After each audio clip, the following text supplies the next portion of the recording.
You're looking at drone video over the site where 2 turkey barns were destroyed and more than 1,000 turkeys killed. Meteorologist Chris Mulcahy joins us live in Clover, where officials just gave another update for us. Chris?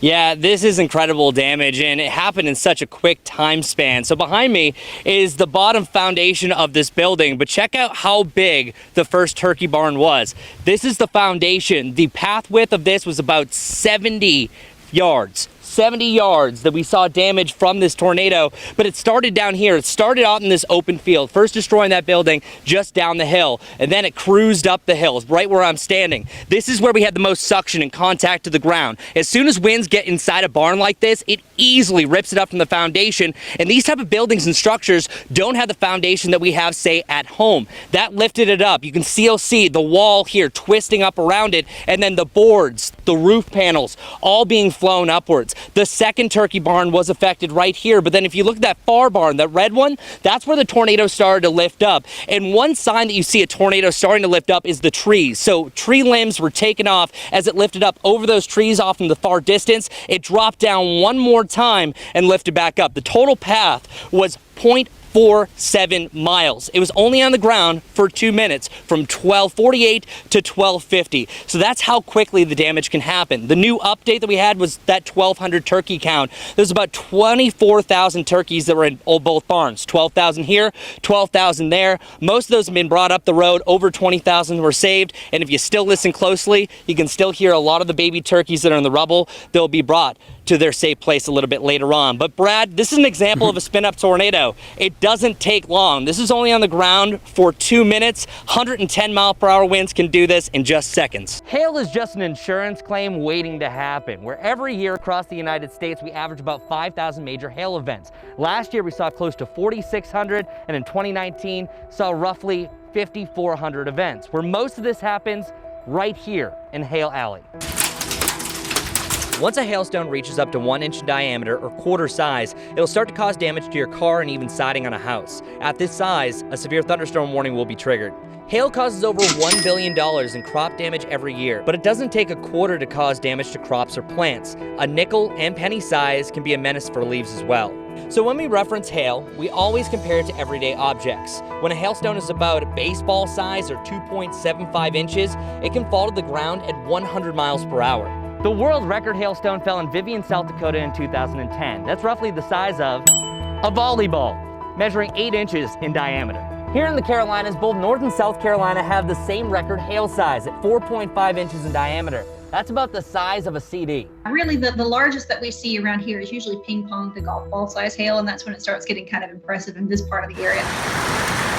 Hail can also be the precursor to a tornado.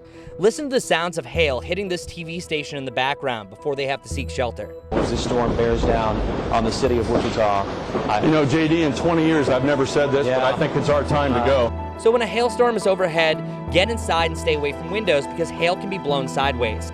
Hail is rarely deadly, but on average injures 24 people per year across the United States. So when it comes to a hail threat, your First Warn weather team has the advantage over a generic weather app. We can splice into the storm, let you know exactly what's happening and if it's going to affect your neighborhood, on air and online. Things are quickly improving here, but the damage is already done. Behind me is an extension of the South Yadkin River. This is the Hiddenite family campground.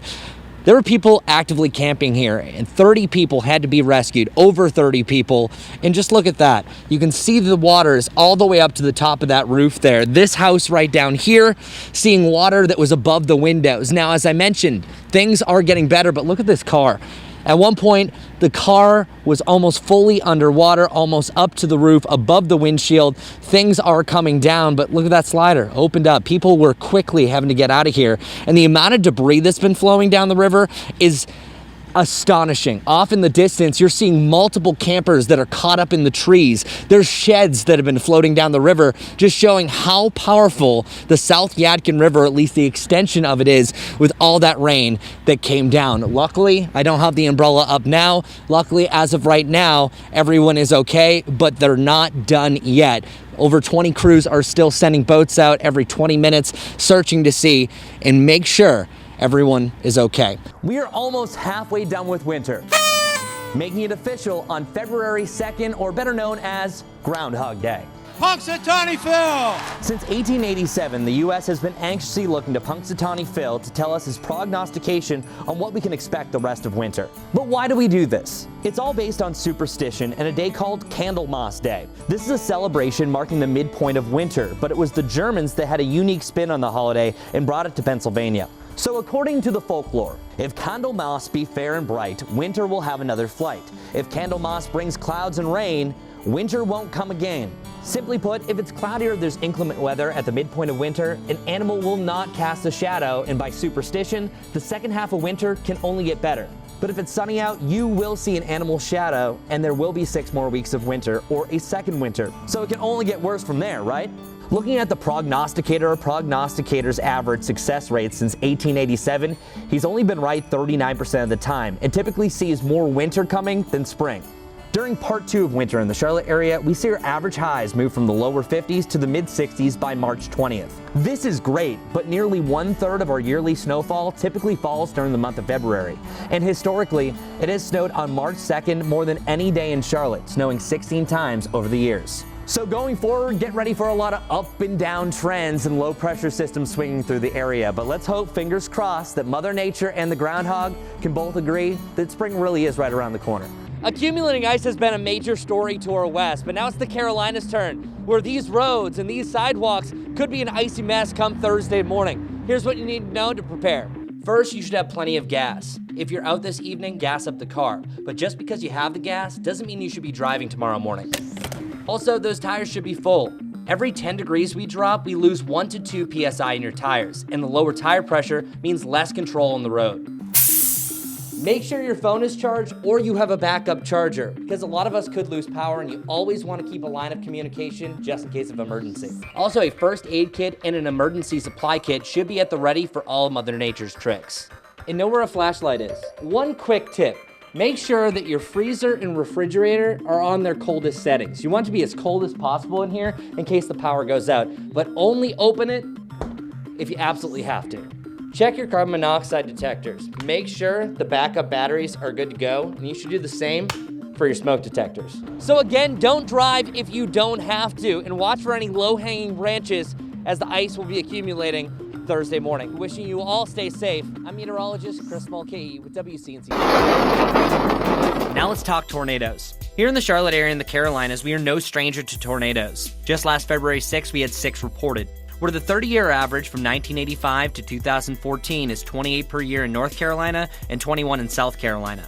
Looking close to home, Cleveland County historically has the most reported per county in NC, with 27 dating back to 1950. This is why it's so important to especially be weather aware and be prepared when we're under a tornado watch. This means the conditions are favorable for tornadic development. When your county is under a tornado warning, that is your time to act. Tornado intensity is broken down by the enhanced Fujita scale, EF0 being the weakest, and EF5 is nothing you want to see.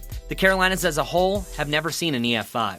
So like a severe thunderstorm warning, you need to get inside to the most interior part of your home, and if you have a basement, that is your safe place. Drop and cover your head, and if you have a helmet, that is most ideal. It only takes a matter of seconds for damage to be done from a tornado or a severe thunderstorm. When you think of the word drought, your mind may drift to pictures of brown lawns, but it's more than that. It affects all plants, including trees. Storm damage like this happens all the time this time of year, but this Bradford pear tree fell on a clear, still day in May. The reason this happened is due to drought, but not just because of this year's. Drought 3 years ago can be showing signs now. The worst drought in recent years for the Carolinas was back in 2016, but 2019 had a similar flash drought to what we're having this year. Regardless of their length, that's 3 droughts in 5 years. Drought is a compounded effect, and each year it adds a little bit more stress to the tree. The recent rain is helping for the short term, but some of the damage is already done. When the weather gets hot and dry, the smaller roots near the surface die off. Trees are still trying to recover from that root loss, so they may not be able to take full advantage and absorb all that rain that has just fallen. Compounded drought can lead to decline, pest problems, and storm damage. So as the storm chances increase, so do the chances of seeing this. Trees do most of their growing in the wetter spring months. And when that faucet turns off and we hit the hot dry of the summer, the cell walls desiccate. And when the cell walls desiccate, that creates more brittle wood conditions. So here's what you should look for to see if your tree has been affected by drought. Brown or yellowing leaves in the canopy, stunted growth, dead wood poking out of the tops of trees. If your trees have any of the signs that we mentioned, make sure to contact an arborist because maybe the healing can begin today and try to avoid something like this. Soon we'll be hearing and seeing a lot more of that, and some sadly will be seeing more of this again. Last year, the Greer-Spartanburg NWS, which covers most of our area, reported 325 severe thunderstorm warnings. Those warnings are changing by the end of April, being broken down into 3 tiers called impact-based warnings. Let me explain. Now, there will be new tags to break down how severe it is: base, considerable, and destructive. The lowest tier severe thunderstorm warning is very common for our area. A base severe thunderstorm warning will produce quarter-size hail and or wind gusts up to 60 miles per hour. Any severe thunderstorm upgrade to the next 2 tiers will be a very dangerous storm. Tier 2 is a considerable severe thunderstorm warning. This can bring the threat of golf ball size hail and or 70 mile per hour thunderstorm winds. Golf ball size hail will likely leave cars dented, and 70 mile per hour winds can take some shingles off a house. Tier 3 is destructive. A destructive thunderstorm could produce winds at 80 miles per hour, which is a Category 1 hurricane strength, and hailstones up to baseball size. At this point, there will be extensive tree damage, down power lines, and damage to houses, and baseball-sized hail could fall to the ground up to 100 miles per hour. But how does this affect you? As of now, you do not receive an alert for a severe thunderstorm warning on your phone. But now you'll be notified by WEA, or the Wireless Emergency Alert System, only if a thunderstorm has a destructive tag. So if you receive this alert, you know this is a serious thunderstorm. Through WEA, you'll also be alerted for all tornado warnings and for top-tier flash flood warnings that are tagged considerable or catastrophic. September 10th was the peak of hurricane season, but that only means that we're in the second half of the season, where over 60% of all hurricanes form September and October. And historically, here in the Carolinas, well, the worst storms happen this time of year. Here are some notable names. September 14, 2018. More recently, Hurricane Florence took the title from Floyd for the most rain dumped in North Carolina from a tropical system. Florence peaked as a Category 4 hurricane, but made landfall as a Category 1 in Wilmington. September 16, 1999. Hurricane Floyd made landfall with a 10 to 15-foot storm surge along the Carolina coast and winds gusting over 110 miles per hour as a Category 2 storm. A lot of eastern North Carolina got over 20 inches of rain as Floyd moved north. September 22, 1989. Hurricane Hugo is the strongest hurricane to ever make landfall in the Carolinas. Peak winds around Charleston, South Carolina were estimated to be 135 to 140 miles per hour. October 8, 2016. Hurricane Matthew made landfall in South Carolina but continued to ride along the coast slowly. NOAA deemed Matthew as a 1 in a 1,000-year flood at the time. October 15, 1954. Hurricane Hazel made landfall on this date right along the North Carolina and South Carolina border. The storm surge created was the worst ever recorded at the time in North Carolina. As we always say, it only takes just one, and the tropics are proving right now that we're in the heart of hurricane season. Stay safe, everyone, and we'll continue to keep you updated. It has been an active winter thus far, with a lot of these blue winter weather advisories popping up across the area. Since the beginning of the year, 35 of these advisories have been issued across North Carolina. That's the third most in the last 15 years. But what does it mean when your county is under a winter weather advisory? Well, this advisory has many different faces and can have different criteria depending on where you live, the duration, and what will fall from the sky. Let me explain. When classifying winter weather advisories and winter storm warnings, there's a split between the mountains and the rest of the area. This line cuts through Burke and Caldwell counties, dividing the mountains from the foothills. If anyone in the green is forecast to get up to an inch of snow or sleet, a winter weather advisory will be issued. But you need up to 2 inches of snow and sleet to prompt an advisory for the mountains in the yellow, and Ashe County is on its own at 3 inches. Anything higher than this will often trigger an upgrade to a winter storm warning. Up to 3 inches for most of the area in orange, 4 inches for the mountains, and 5 inches for Ashe County. This range is an inch higher for each region if the storm is expected to last up to 24 hours. What about freezing rain? If any of the area has a chance for trace amounts of ice to less than a quarter inch, a winter weather advisory will be issued. It only takes a little ice to cause major problems, and accumulating ice is one of the most dangerous parts of winter weather. So basically, for the greater Charlotte area, it doesn't take a lot of sleet, snow, or ice to be branded with a winter weather advisory, just like some are seeing to start the weekend. I'm meteorologist Chris Mulcahy with WCNC Charlotte. Here's an example of what it looked like just after it rained in Lenoir. Many roads underwater, bridges completely overtaken by local streams from that quick rising water. And as you can see in the middle of this road, lots of debris. The Yadkin River, along with other streams and creeks, quickly exceeded their banks this morning, overtaking roads and bridges across Caldwell County. The heavy rain wasn't here long, but it was enough to make many popular roads impassable, and a surprise to some. Well, I've never seen it like this before. I mean, usually it's just a small creek down through here, but I'm up here attempting to make deliveries, and I can't get to them. But at the end of the day, what goes up must come down. The Yadkin River rose to about 6 feet. Now it's on its way down. Where I'm standing right now was at one point floodwaters.